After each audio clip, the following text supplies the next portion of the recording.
महात्मा गांधी के बाद आजाद भारत में जिस एक शख्सियत की राजनीतिक विरासत पर कब्जे के लिए पार्टियों में सबसे ज्यादा प्रतिस्पर्धा रही है वो है संविधान निर्माता बाबा साहब भीमराव अंबेडकर। देश आज उनकी 126वीं जयंती मना रहा है।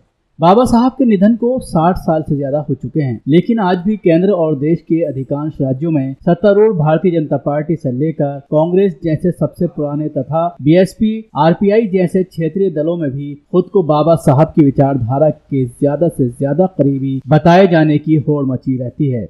14 अप्रैल 1991 को मध्य प्रदेश के एक दलित परिवार में जन्मे बाबा साहब ने साधारण प्रतिभा के होने के बावजूद जिंदगी भर अस्पृश्यता का दंश झेला। इसकी शुरुआत उनके बचपन से ही हो गई थी, जब उन्होंने स्कूल जाना शुरू किया और 1923 में विदेश से उच्च शिक्षा ग्रहण कर जब वो भारत लौटे तब भी हालात में कुछ ज्यादा बदलाव नहीं आया था।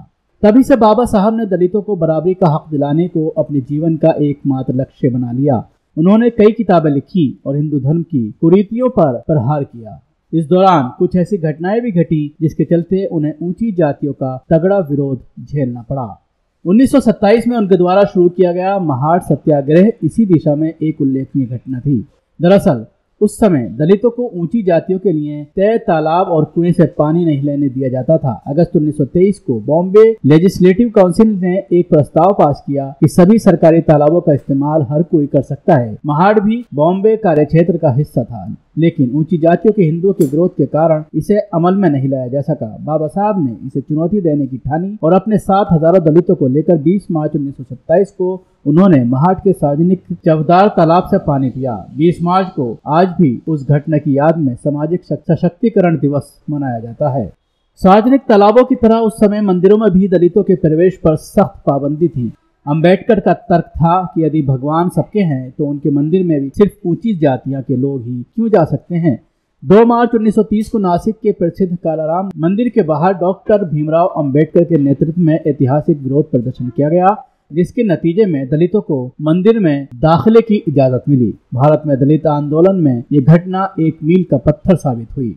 अंबेडकर जिस ताकत के साथ दलितों को उनका हक दिलाने के लिए उन्हें एकजुट करने और राजनीतिक सामाजिक रूप से उनके सशक्त बनाने में जुटे थे, उतनी ही ताकत के साथ उनके विरोधी भी उन्हें रोकने के लिए जोर लगा रहे थे। लंबे संघर्ष के बाद जब अंबेडकर को भरोसा हो गया कि वो हिंदू धर्म से जाति प्रथा और अस्पृश्यता की कुरीतियां दूर नहीं कर पा रहे हैं, तो उन्होंने वो ऐतिहासिक बात कही जिसमें उन्होंने कहा कि मैं हिंदू पैदा तो हुआ हूँ लेकिन हिंदू मरूंगा नहीं।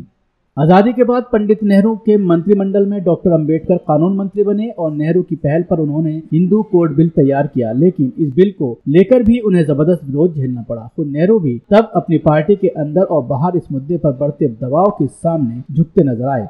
इस मुद्दे पर मतभेद इस कदर बढ़े कि अंबेडकर ने कानून मंत्री के पद से इस्तीफा दे दिया। हालांकि बाद में हिंदू कोड बिल पास हुआ और उससे हिंदू महिलाओं की स्थिति में क्रांतिकारी बदलाव भी आया, लेकिन अंबेडकर के बिल से ये कई मामलों में लचीला था। 1950 के दशक में ही बाबा साहेब बौद्ध धर्म के प्रति आकर्षित हुए और बौद्ध सम्मेलन में भाग लेने श्रीलंका गए। 14 अक्टूबर 1956 को नागपुर में उन्होंने अपने लाखों समर्थकों के साथ बौद्ध धर्म इख्तियार किया। इस मौके पर उन्होंने जो 22 प्रतिज्ञाएं ली, उससे हिंदू धर्म और उसकी पूजा पद्धति को उन्होंने पूर्ण रूप से त्याग दिया। डॉक्टर अंबेडकर के साथ तकरीबन 10 लाख दलितों ने तब बौद्ध धर्म अपनाया और ये पूरी दुनिया में धर्म परिवर्तन की सबसे बड़ी घटना थी। हालांकि खुद उन्होंने इसे धर्म परिवर्तन नहीं बल्कि धर्म जनित शारीरिक, मानसिक व आर्थिक दासता से मुक्ति बताया।